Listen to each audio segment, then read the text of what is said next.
In terms of the agenda for today, first of all, I would like to talk to you a little bit about myself, a little bit about our approach with 1MDB, some of the challenges that we faced, the rationalization plan. And then I will have some time for Q&A. So please feel free to take a seat. We will have a chance to interact a bit more at the end of today's session.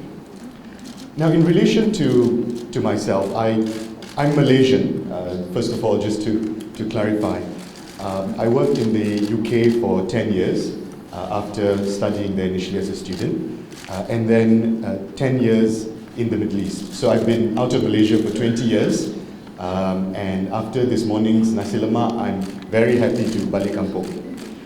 So taking on this job was not an easy decision. My background, as some of you may know, is that I studied as a lawyer. I qualified as a barrister in the UK, and now, over time, I shifted into investment banking, where I built a specialization, especially over the global financial crisis, in restructuring and rationalization, particularly of very heavily indebted companies. So when I was approached by the government of Malaysia, I had a good career and a good life in the Middle East, but this challenge of working with 1MDB was too good to refuse, in the sense that I have the professional qualifications to take on the task, and in terms of the prospects of the company and the solutions available, to me, these were very clear and available for us to undertake. So that's why I came back in January this year, and that's why I'm here with all of you today. Now, in relation to 1MDB, the company was originally set up, as you know, as a strategic development company for the government of Malaysia. So we are 100% owned by the Ministry of Finance, and we are 100% owned by the government of Malaysia and the rakyat of Malaysia. The purpose of the company, number one, was to undertake strategic initiatives for the government, to do things differently, to act as a catalyst, and also to stimulate foreign direct investment for the country. So a number of these initiatives happened over time. I think you'll be familiar with the rationalization of the IPPs, the energy businesses, where 1MDB purchased 3 different power companies, combined these power companies into one company that today generates 5,500 megawatts of energy. Secondly, the government of Malaysia owned certain strategic land parcels, amongst others 70 acres of land in Tun Razak Exchange, just down the road from us, as well as 486 acres of land in Sungai Besi. So 1MDB was given the task and the responsibility to first of all construct 8 new military and police bases around the country for a cost of 2.7 billion ringgit. So to relocate the armed forces and the PDRM from Sungai Besi, and secondly, to also develop the 70-acre site in Tun Razak Exchange. So 1MDB will spend close to 3 billion ringgit to put in new infrastructure and develop the land in Jalan Tun Razak. So these are very clearly key strategic development projects for the government of Malaysia, and Alhamdulillah, the company has managed to integrate the power plants, and the company has managed to develop the land plots. Along the way, the decision was made by the government to use debt. So by 1MDB, being a power player and bidding at the lowest tariff, by 1 cent cheaper or 2 cent cheaper, the savings to Tenaga Nasional and of course rakyat of Malaysia, a 1 cent reduction is 2.9 billion ringgit. So this shows you why 1MDB undertook certain activities in order to benefit the rakyat. So the plan originally was for 1MDB to undertake an IPO of the energy business. So the initial date for the IPO was November 2013, and subsequently 1MDB wanted to undertake an IPO in November 2014. In both circumstances, for various reasons, internal as well as external factors, these IPOs did not happen. A mismatch arose between the short-term interest that needed to be paid and the principal that needed to be repaid. That is the answer, ladies and gentlemen, as to why 1MDB is facing the difficulty and the challenges that we are going through today. Now, I know that there are critics of the company who feel that there are other reasons behind this. But the reality is, the facts and the figures do not lie. So if you do not reduce the debt, that interest has to be serviced. And if the company does not have sufficient cash flow to service the debt, then you have a problem. This is a business problem, a business challenge. And frankly, it can happen to many businesses. So, the government of Malaysia in December 2014 decided that these challenges were clear and that a solution was required.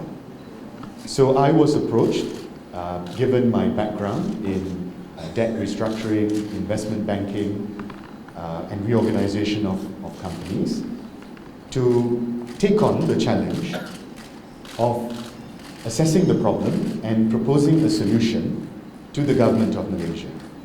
So as you all know, in February 2015, we shared the outcome of a strategic review that was done by 1MDB. And Alhamdulillah, in June 2015, 1MDB presented a plan to the Cabinet of Malaysia for the rationalisation of the company.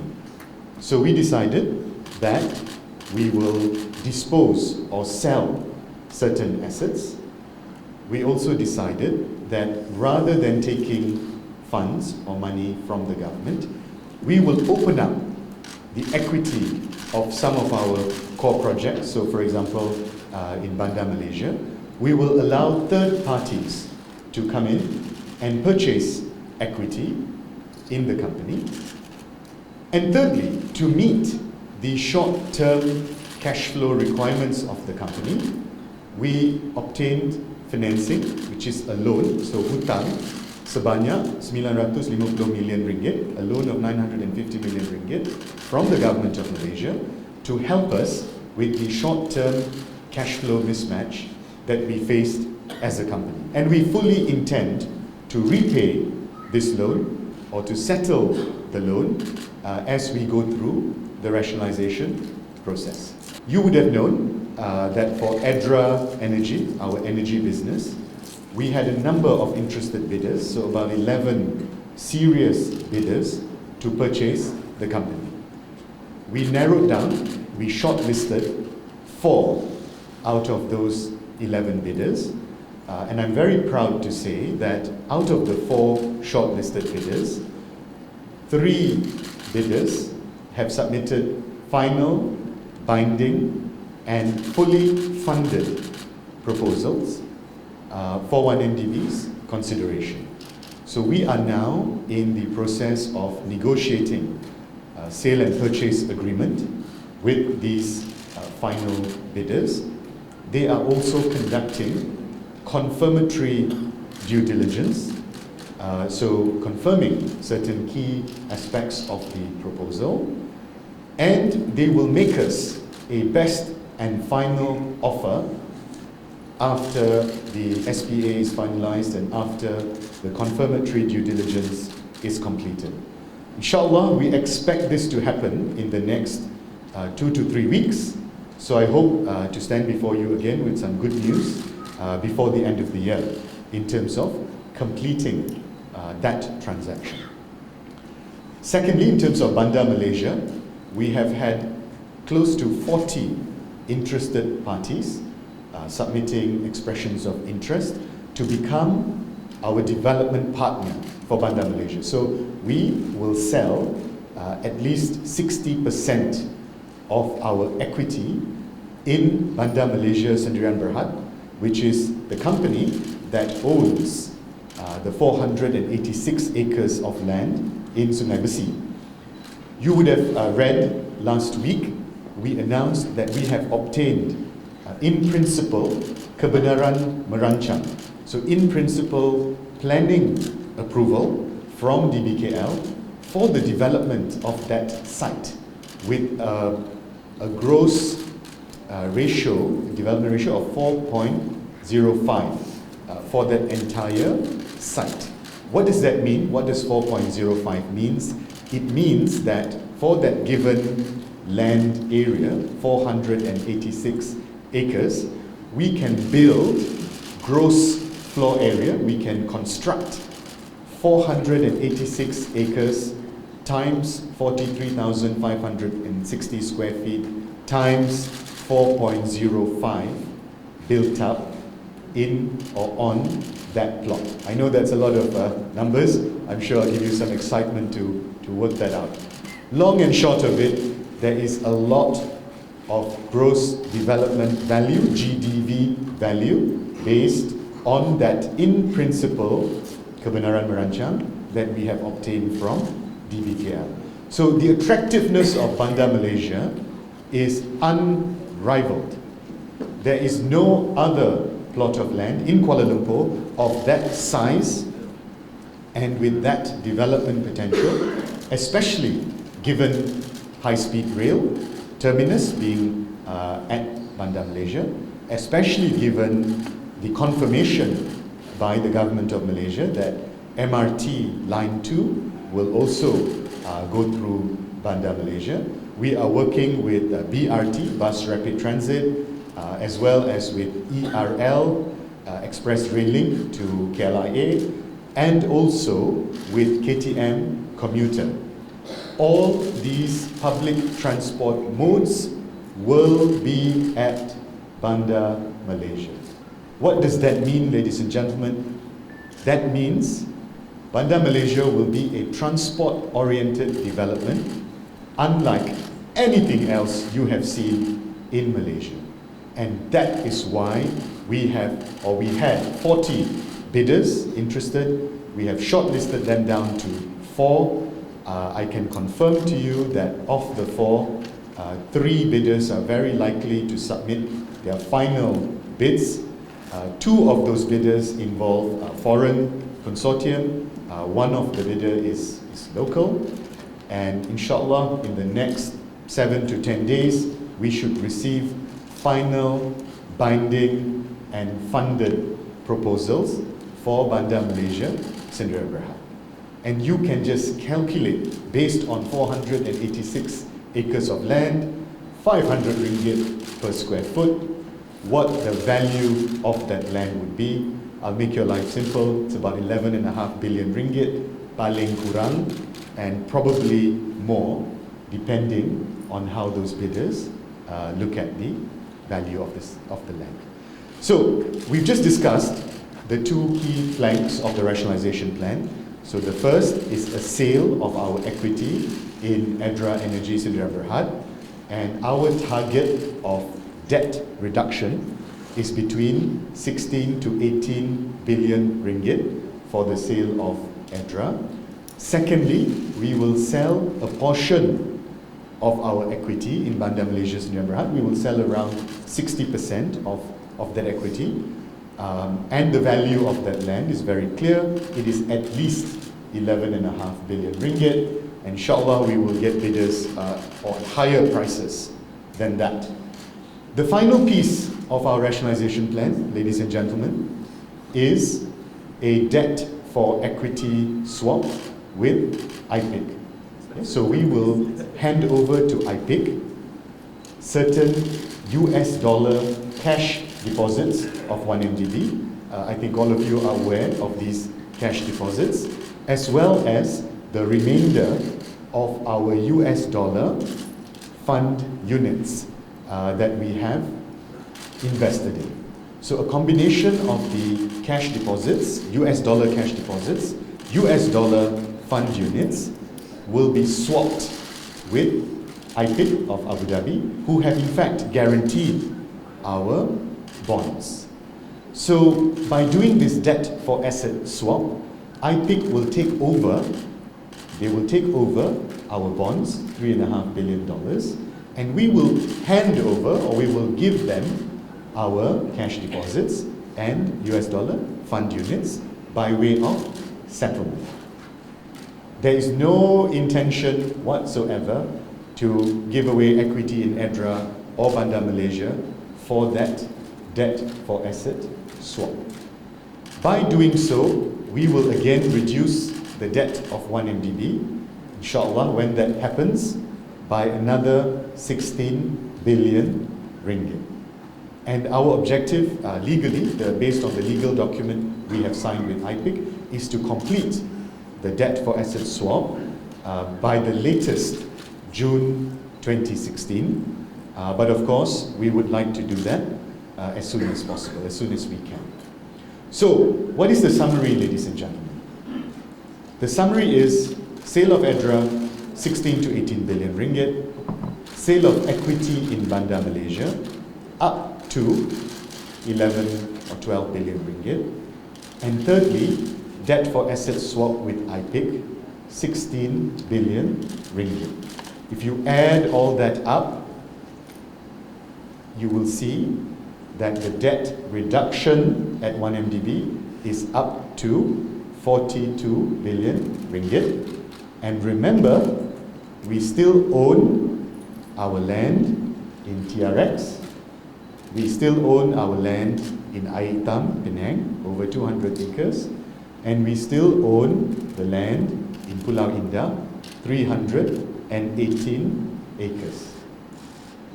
And this is why I have always said that the assets of 1MDB are higher than the debt of 1MDB.